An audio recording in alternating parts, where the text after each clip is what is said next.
Bonjour messieurs, Camille Macali, la chaîne L'équipe, ça fait 4 ans que vous attendez ce rendez-vous. Le premier rendez-vous avait été un petit peu compliqué, notamment sur la gestion des émotions, ce match d'ouverture. Est-ce que vous avez modifié des choses dans votre approche mentale? Est-ce que vous avez travaillé particulièrement sur ce côté-là pour pas rater éventuellement l'entame face aux Sud-Africains dimanche soir? C'est pour qui la question? Ben, changer, non, on n'a pas changé des choses puisque la gestion des émotions, comme vous dites, on l'a depuis chaque semaine, depuis maintenant plusieurs années. Donc non, on a toujours le même process, un petit peu les mêmes semaines qui se déroulent. Alors évidemment que dans les practices, on adapte le travail qu'on fait à l'adversaire. On adapte un petit peu aux différentes choses qui se passent pendant la semaine, par exemple le résultat du week-end d'avant, la projection sur le futur adversaire. Voilà, là c'est l'Afrique du Sud, donc évidemment c'est un adversaire un petit peu particulier, c'est un contexte un petit peu particulier aussi. Mais sur le fond, on travaille un petit peu différemment sur le fond, mais sur la forme c'est un petit peu toujours la même chose. On essaye d'être précis et juste dans ce qu'on fait, et on essaye surtout de balayer un petit peu un maximum de choses pour avoir un maximum de détails dans nos têtes et pour arriver un petit peu avec le plus d'armes possible au match. Bonjour messieurs, question pour Thomas. Thomas, ta carrière est jalonnée d'obstacles et à chaque fois tu les as plutôt surmontés brillamment, y compris il y a 4 ans quand on s'en souvient, tu avais quitté le Japon et tu étais au cœur d'un petit imbroglio. Le fait de revenir et d'être aujourd'hui titulaire, buteur dans un match aussi important, comment tu te sens, avec quelle force tu as pour ce match-là? Non, je me pose pas forcément la question de ce match-là. C'est surtout sur tout ce qui s'est passé pendant 4 ans. C'est sûr que ça n'a pas été facile à chaque fois parce que voilà, il y a eu beaucoup de concurrence à ce poste-là, au poste numéro 15. Donc voilà, j'ai travaillé de mon côté. J'ai fait le dos rond. Je me suis tu quand il fallait me taire. Et j'ai travaillé voilà, pour espérer revenir et retrouver une place de titulaire en équipe de France. Donc voilà, aujourd'hui, c'est chose faite depuis un peu moins d'un an. Tout ce qui s'est passé depuis m'a redonné beaucoup d'envie de revenir à cette place et de garder cette place. Donc voilà, et après, il n'y a pas de sentiment particulier forcément pour ce match-là, plus que pour les matchs précédents. Voilà, pour moi, j'aborde ce match comme j'ai pu aborder les précédents sous ce maillot.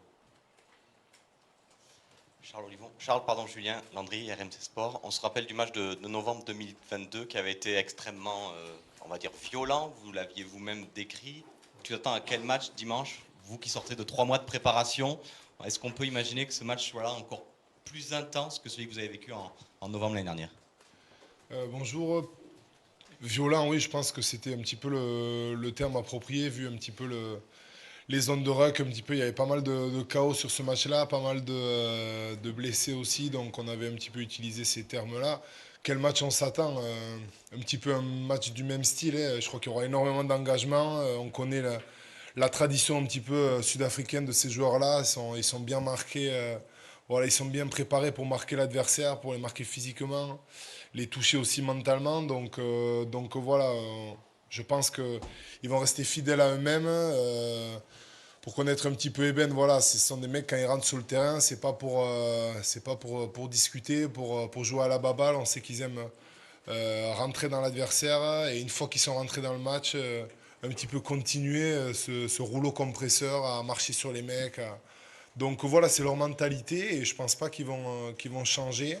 Maintenant, nous aussi on a des arguments, donc voilà, je pense que ça va faire un match avec énormément d'intensité, mais comme les autres quarts de finale, même si celui-là, c'est vrai que contre un adversaire comme ça, c'est toujours un petit peu particulier.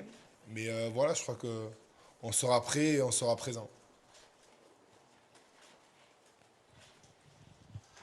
Bonjour Charles, ici à gauche.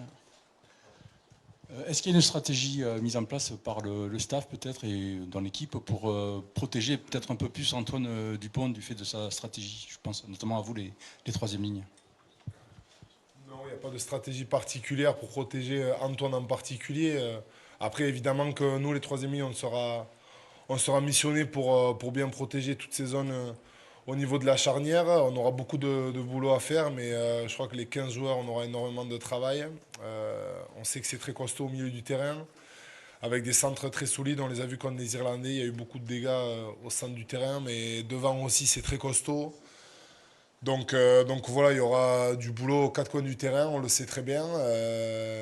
Maintenant, voilà, ça va être collectivement qu'on va s'en sortir et on va s'entraider les uns les autres. De toute façon, dans des matchs comme ça, tu as besoin de sentir le copain juste à côté pour te surpasser et aller sur la ligne de front. Donc voilà, on va s'entraider, on va s'aider les uns les autres et on va tout donner pour les affronter. Voilà.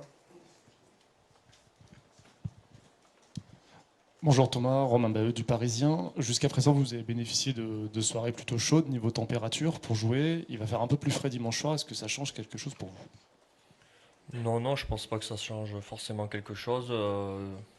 Ça sera peut-être aussi un petit peu mieux, on aura moins chaud, on transpirera peut-être un petit peu moins. Donc voilà, c'est sûr que quand on veut se faire des passes et quand le ballon est glissant, c'est pas toujours agréable. Pour mettre notre jeu en place, on l'avait vu lors des matchs précédents, voilà, il faisait extrêmement chaud, le ballon glissait. Donc voilà, ça va être des conditions différentes, mais ça permettra aussi peut-être physiquement de se sentir mieux tout au long du match et de moins subir la chaleur qu'on a pu connaître les matchs précédents.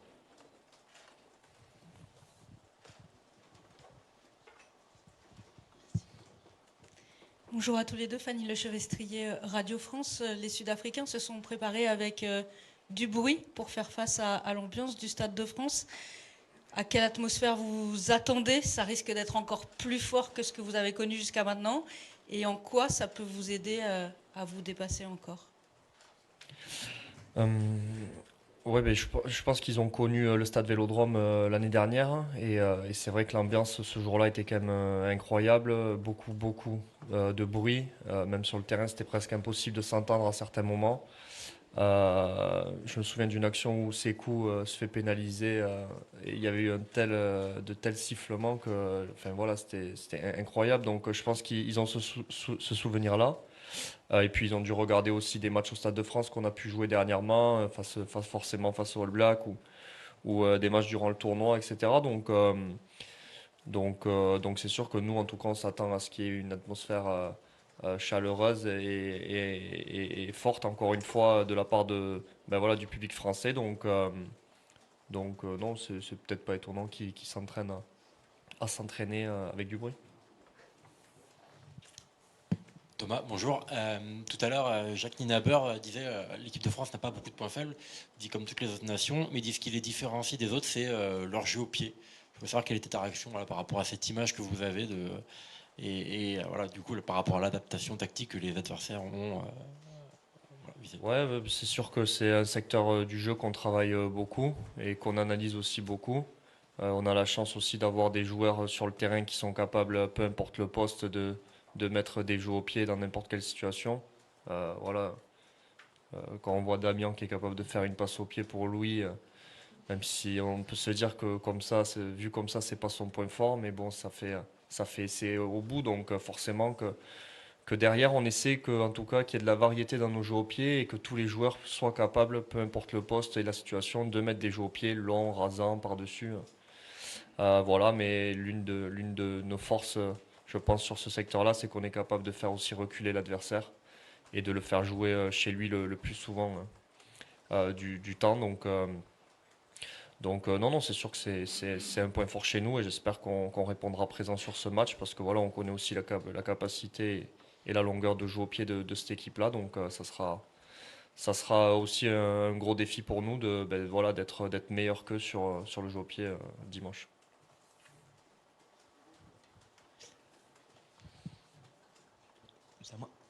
Thomas, Charles, pardon, une question pour tous les deux. Vous avez vu la composition de l'Afrique du Sud. Est-ce que vous avez été surpris de cette composition qui va changer vraisemblablement la stratégie qu'ils vont adopter? Un petit peu, c'est vrai que quand on regarde le papier, il y a quelques petits changements qu'on n'a peut-être pas forcément l'habitude de voir. On voit un 5-3, donc qu'est-ce que ça nous renvoie comme image? Simplement peut-être qu'ils vont envoyer un petit peu plus de jeu que d'habitude. C'est la première chose qui nous vient à l'esprit quand on voit ce 5-3. Donc voilà, avec des joueurs aussi qui sont peut-être pas forcément titulaires lors des grands matchs.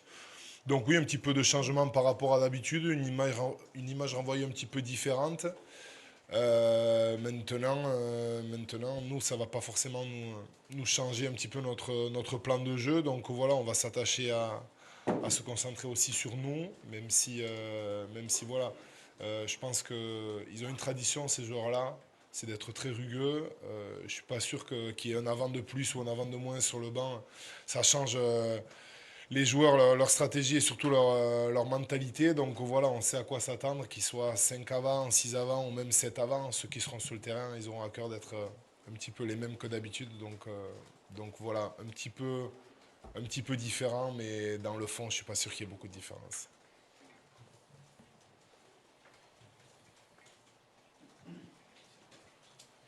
Bonjour, c'est la NHK Télévision Publique Japonaise. Je voudrais poser une question à tous les deux. Et est-ce que vous pouvez exprimer quelle est l'importance d'Antoine Dupont pour votre équipe, pour l'équipe de France? Non, mais même si Charles tient très bien son rôle de capitaine, c'est vrai qu'Antoine est forcément le capitaine de l'équipe. Donc déjà, il a une influence forcément déjà sur le groupe et puis aussi au niveau, je pense, extérieur, tout ce qui est environnement arbitre et adversaire. Et puis voilà, on parlait de jeu au pied. Antoine a aussi un très long jeu au pied, c'est un de ses points forts. Il est capable de trouver une brèche à n'importe quel moment. Donc autant offensivement que défensivement, c'est un très bon joueur. Il a été élu meilleur joueur du monde. Donc c'est pas pour rien. Donc voilà, c'est sûr que même si les deux demi de mêlée derrière ont été très performants le week-end dernier, on s'attendait à un retour d'Antoine pour ce match et je pense que tout le monde est content de le voir avec nous ce week-end. Bonjour à tous les deux, Pierre Robin pour Canal+. Charles, ce matin, Sia Colissi a été plutôt dithyrambique à votre égard sur vos qualités. Voilà, est-ce que vous pouvez nous parler de cette troisième ligne aussi sud-africaine et nous dire un petit peu quelles sont leurs forces justement dans le jeu et aussi en touche? Sia Colissi, je crois que tout le monde le connaît. Il est souvent associé à Dutoit en 7. Et en général, c'est Viessé en 8, là c'est Vermeulen, mais bon, ils ont travaillé ensemble, je crois, pendant les 4 années précédentes, notamment sur la Coupe du Monde 2019 au Japon. Pieter-Steph Dutoit, meilleur joueur du monde en 2019, Sia Colissi, capitaine, Vermeulen, je crois que c'est l'homme de la finale en 2019, de mémoire, avec beaucoup de grattage de ballon. Donc voilà, je crois que ça a été la meilleure troisième ligne du précédent mondial. Donc voilà, rien que de dire ça, ça veut dire beaucoup de choses. C'est les références à mon poste. Donc voilà, beaucoup de respect déjà pour eux. J'ai eu la chance de discuter un petit peu avec Sia en novembre à Marseille après le match. Hyper intéressant, on s'était vu aussi à Toulon. Donc voilà, c'est un mec qui inspire beaucoup. Partout où il passe, pour l'avoir vu un petit peu, il amène beaucoup d'énergie ce mec-là. Donc ouais, franchement, beaucoup. Et on sait qu'est-ce qu'ils vont mettre sur le terrain ce week-end. Pieter-Steph Dutoit aussi, voilà, genre hyper agressif. Il fait très mal. On l'a vu en novembre à Marseille. Melen, un petit peu le même style de joueur que Viessé. Énormément d'impact, énormément de puissance sur les molles portés, en défense, en attaque. Voilà, c'est des mecs qui font mal. Et voilà, je crois qu'ils n'ont plus rien à prouver à ce niveau-là. Donc c'est bien de jouer des références dans ces matchs-là. Et voilà, c'est excitant aussi de pouvoir jouer face à eux. On les avait joués en novembre. Franchement, c'était magnifique de pouvoir jouer contre des mecs comme ça. Moi, il me tardait vraiment de jouer contre eux. J'avais jamais joué contre l'Afrique du Sud. Et voilà, c'est quoi de plus beau que jouer un quart de finale contre eux. Donc voilà, excité à l'idée de les rencontrer ce week-end. Et donc, dernière question, s'il vous plaît. C'est une question pour Thomas. Je sais pas si on m'entend. Ouais. On s'interrogeait sur l'identité de l'ouvreur sud-africain. Finalement, ce sera Manny Libok qui jouait contre vous en novembre 2022, qui avait beaucoup utilisé le jeu au pied dans le dos des ailiers, notamment dans son propre camp. Est-ce que c'est une donnée qui vous force un petit peu à vous adapter en termes de défense et de couverture, ou pas forcément? Pas dire de bêtises, mais c'était pas Willem C qui jouait en novembre?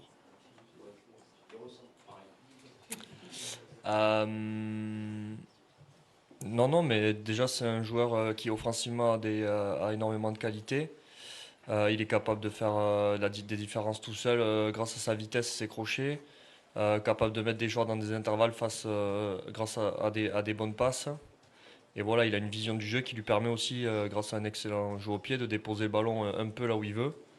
Je crois que les Sudaf marquent un essai contre l'Écosse grâce à une super passe au pied. Donc voilà, il faudra qu'on soit vigilant sur le troisième rideau, les deux arrières, donc le 15 et le 10, pour bien couvrir des espaces au fond du terrain. Et puis voilà, je crois que nos deux ailiers aussi auront un gros défi à relever aussi sur tout ce qui est essayer de contrer les passes au pied qu'il pourra faire pour ses ailiers à lui. Donc voilà, on sait aussi que les deux ailiers qui vont jouer ce week-end aiment aller sous les ballons hauts, aiment aller dans les intervalles, et s'ils sont décalés grâce à des passes au pied dans des intervalles, c'est des joueurs qui vont très vite, qui ont des appuis, donc pas facile à arrêter. Donc voilà, je crois que Libok a un profil totalement différent de Pollard, mais voilà, c'est un très bon joueur de rugby, donc forcément qu'il faudra s'en méfier et être vigilant à chaque fois qu'il touchera le ballon. Merci. C'est la fin de ce deuxième binôme. Donc on enchaîne ce troisième point presse donc avec Mathieu Jalibert et Gaël Ficou. Donc pareil pour les questions, s'il vous plaît, on lève la main et on commence au fond, s'il vous plaît. Bonjour à tous les deux, Winnie Claret, RMC Sport. Petite question pour Mathieu. Est-ce que vous pouvez nous donner votre sentiment de repasser avec Antoine Dupont pour cette charnière? Maxime repasse sur le banc, surtout dans le jeu. On a vu, nous, à l'entraînement, quelques petits repositionnements du demi de mêlée. Est-ce que vous pouvez nous expliquer un peu comment ça va se passer? Bonjour à tous. Oui, déjà, tout d'abord, je pense que toute l'équipe est très contente de le retrouver. Voilà, on est vraiment content de l'avoir avec nous et de savoir qu'il va pouvoir débuter ce quart de finale. Et pour ma part, c'est toujours un plaisir de pouvoir évoluer avec lui. Voilà, comme je l'ai dit, c'est un joueur qui est très, très talentueux, donc c'est facile de s'adapter à son jeu et de trouver de la complémentarité avec lui. Et puis, par contre, j'ai pas compris les différentes positions sur le terrain. Notamment les phases défensives, on a vu à l'entraînement parfois qu'il repassait plutôt près de Miguel Garé notamment, il était moins dans le cœur du jeu. Est-ce que c'est un changement tactique? Honnêtement, j'ai pas vu ça. Je pense pas qu'on ait changé de choses par rapport à lui. Il me semble que ce soit en attaque ou en défense, il a le même rôle qu'au début de la compétition. Mais voilà, c'est peut-être une situation à l'entraînement qui vous a donné cette image-là. Mais en tout cas, on n'a rien préparé et il va tenir son rôle comme il l'a fait depuis le début de la compétition. Oui, bonjour, Fanny Lechevestrier, Radio France. Une question pour celui qui veut bien répondre. Quel est tout simplement votre sentiment à 2 jours de ce match, de ce quart de finale? L'Afrique du Sud, championne du monde en titre. Il y a de l'impatience, du stress, de l'excitation? Bien sûr qu'on est impatient, on a hâte de jouer ce match, on attend ça depuis très longtemps, donc on se prépare en conséquence, on sait que ça va être un très gros match pour nous et qu'on va être confronté à ce qui se fait de mieux aujourd'hui au monde, donc voilà, on essaye de tout anticiper, de tout préparer pour être le plus près possible dimanche. Bonjour, sur votre droite, une question pour Gaël. Salut Gaël. En quoi c'est un avantage de jouer un quart de finale de Coupe du Monde à la maison? Déjà par rapport à nos supporters, ils nous poussent depuis plus de 4 ans maintenant et on les ressent à chaque fois. Donc ça c'est un avantage. Vous m'entendez bien ou pas? Oui, désolé. C'est un énorme avantage et puis après, je sais pas, on est familier avec le stade, on le connaît par cœur, on se sent bien dans ce stade, on sent bien l'atmosphère, donc je pense que c'est un plus aussi. Donc après, une fois que le coup de sifflet aura sonné, on est 15 mecs contre 15 mecs. Donc voilà, il n'y a personne qui va nous aider. Mais en tout cas, c'est un plus au niveau de l'énergie et de l'atmosphère. Bonjour messieurs, question pour vous deux. Pour aller un peu plus loin, qu'est-ce que ça change le retour d'Antoine Dupont? On a entendu. Mais pour vous, dans le groupe, en termes de confiance, d'aura, même avec un casque, qu'est-ce que ça change? Bah, ça change pas mal de choses. Après, voilà, comme je l'avais dit avant le match contre l'Italie, que ce soit Baptiste ou Max, ils ont aussi un grand rôle à jouer dans l'équipe et on a confiance en tous nos numéros 9. Mais voilà, le fait que Antoine soit de retour parmi nous, ça nous donne beaucoup de confiance. Voilà, c'est un joueur qui est très important dans notre système défensif et en attaque, on sait qu'il est capable de faire de grandes différences et aussi, je pense qu'il emmène une crainte chez les adversaires. Voilà, ils essayent de trouver des solutions pour le contrer et nous ça nous permet aussi d'avoir plus d'espace autour de lui, donc voilà, c'est toujours un atout de l'avoir avec nous et même s'il porte un casque, il est à 100% de ses capacités, donc voilà, on est très content de l'avoir ce week-end. Philippe Lafont, France Télévisions, juste ici. Les Springboks ont beaucoup changé de choses dans leur composition, notamment à la mêlée. Qu'est-ce que ça, et à la mêlée et au poste d'ouvreur, qu'est-ce que ça change pour vous? Votre approche va être différente en fonction de ces joueurs-là. En quoi vous devez vous adapter finalement? Tu veux répondre? Non, mais c'est vrai qu'il y a eu pas mal de changements, notamment Reinhardt, mais qui est un joueur qu'on connaît très bien, qui est dans notre championnat, qui a énormément de qualité de vitesse, qui accélère le jeu, etc. Donc ils auront à cœur de nous mettre beaucoup de vitesse contre nous, je pense. Libok aussi, qui est un joueur très offensif, qui a énormément de qualité d'appui, de vitesse et de passe. Donc je pense que voilà, c'est ce qu'ils ont voulu faire, c'est d'accélérer le jeu, de nous mettre en difficulté aussi derrière. C'est une stratégie différente qu'ils veulent tester contre nous, donc, et c'est une approche différente, mais je pense que voilà, c'est pour ça qu'ils les ont mis sur le terrain. Bonjour messieurs, une question pour Mathieu. On t'a senti te libérer au fur et à mesure de la compétition. Au début, il y avait le poids du remplacement de Romain. Le dernier match, tu as épaté tout le monde. Comment tu te sens psychologiquement avant cet immense rendez-vous que tout le monde attend? Voilà, personnellement, dans quel état d'esprit tu es? Comment tu gères la pression? Est-ce que tu peux nous parler de toi un petit peu? Bah, écoutez, je me sens très bien comme au début de la compétition. Voilà, j'ai pas forcément plus de pression que ça à l'approche de ce match. J'essaie juste de rester le même, comme je l'ai dit depuis le début.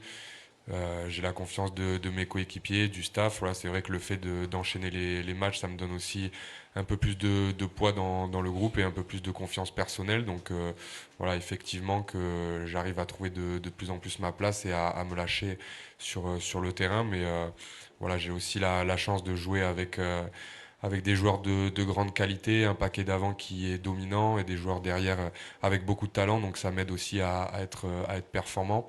Mais voilà, je me sens vraiment bien physiquement et mentalement et j'ai hâte, comme toute l'équipe, de relever ce grand défi qui nous attend dimanche. Question pour Gaël. Gaël, c'est au fond, à votre gauche. Deyayende, Krill en face, c'est peut-être le nec plus ultra des centres. Comment ne pas se laisser déborder face à des joueurs aussi talentueux que vous? C'est vrai qu'ils sont très talentueux, mais on en joue tous les week-ends des joueurs très talentueux. C'est vrai qu'ils sont très complémentaires. Deyayende est très puissant, un peu à l'image de Jonathan Danty, et Krill plus dans l'agilité, même s'il est très costaud aussi. À nous préparer. Après, à ce niveau-là, de toute façon, on va arriver sur des paires de centres à chaque fois qui sont très compétentes, avec beaucoup d'expérience, avec beaucoup de complémentarité. Donc voilà, on est prêt à ça. Avec Jo, on se connaît très très bien. On joue ensemble depuis qu'on a 17 ans. Donc voilà, ça fait quand même pas mal d'années. On se connaît par cœur. Je pense qu'on a des atouts aussi. Après, à nous de relever le défi. Hein. Ça va être un très gros défi aussi pour nous. Mais on fera tout pour essayer de le remporter. Bonjour. Clément Martel pour Le Monde. Gaël, face à une telle équipe, en défense, sur quoi ça va se jouer? Et surtout, Sean, sur quoi, qu'est-ce qu'il a insisté cette semaine? Et à quel point la discipline va être importante dans ce match?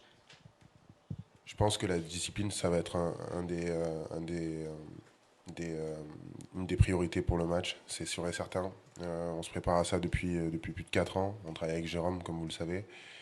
On étudie tous les arbitres qui vont nous arbitrer.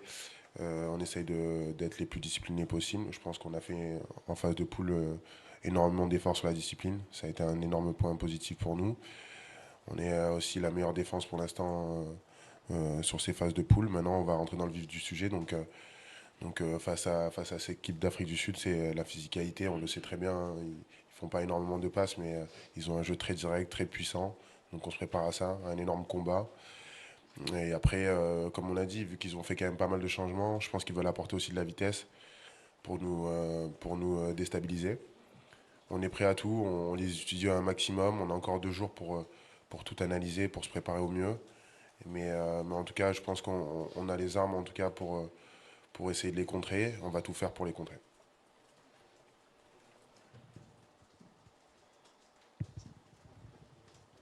Bonjour messieurs, Simon Farvac pour Eurosport. Pour creuser un petit peu cette thématique de la défense, on voit parfois quelques permutations, Mathieu qui ne défend pas forcément au poste de numéro 10, etc. Est-ce que ça c'est acté selon les zones du terrain ou est-ce qu'il y a une part d'improvisation juste avant une mêlée ou une touche, selon où elle est placée, selon aussi le momentum du match? Vous décidez, Mathieu, où vous vous placez dans la ligne de défense? Non, à ce niveau, il n'y a pas de part d'improvisation. Voilà, c'est des choses qu'on a actées en fonction de la touche ou de la mêlée et du positionnement du terrain. Et voilà, après, on essaye juste de jouer avec les qualités des uns et des autres. Voilà, notamment, moi, sur mêlée, proche de l'embut ou sur les touches, je défends en second centre. Parce que voilà, on sait très bien qu'ils vont venir chercher physiquement et on préfère mettre les gros défenseurs, ceux qui sont vraiment le plus costaud, le plus proche du centre du terrain, et puis d'utiliser ma vitesse pour pouvoir défendre sur les extérieurs. Donc voilà, c'est des choix qu'on a mis en place avec Sean et toute l'équipe pour être le mieux possible et le plus fort dans les zones d'affrontement et stratégiquement utiliser les forces de chacun.